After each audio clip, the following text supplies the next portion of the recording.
All right, thanks a lot, Red Eye, and big congrats to Stardust, of course. I'm Targa, joined by iNcontroL. We're going to break down game number 1, because I feel like game number 2 can be explained basically as a failed cannon rush into just Void Ray cheese, and that's just really boring stuff.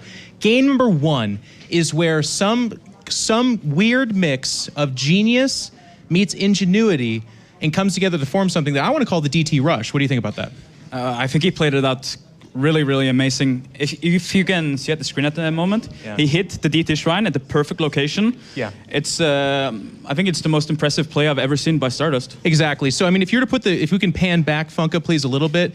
If you put the Dark Shrine basically anywhere else in the base, over here, up here, if you can scroll up here is no good. There's an Overlord right there, so if you put it underneath the Overlord, they will see the Dark Shrine. Yeah. Dark Shrine technology actually doesn't have the invisibility ability, which is kind of interesting because the Dark Templar do. Maybe David Kim could fix that. It makes sense in the fluff. So if we could fast forward to actually post Dark Shrine, you'll notice a couple of things. On Live Zerg's half of the map, he doesn't actually spot the pylons. This is mostly because Stardust hides the pylons, and hides a technology, a technique, that I feel like a lot of players don't use enough. And wait. Funka, pause, please. Look at the split from Stardust. This is like watching. Did he play Warcraft 3? He probably did, or maybe Dota.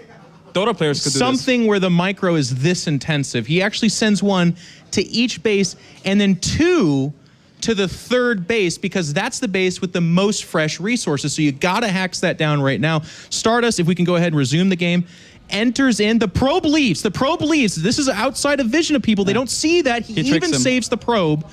The DTs go back away from that. The probe's saved. He goes to the bases, and the DTs prioritize the drones. Yeah, I mean, as I said earlier, amazing play by Stardust. And Live Zerg's reaction to this, pulling all his drones, making a ton of links, having no detection, almost worked.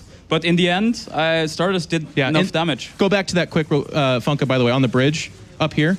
Look at this DT guarding the ramp. If more drones come down the ramp, they will actually have to go past the sword. Look. He's even picking up drones. That's like 3 extra drones. And the Queen, there's 1 in your butt.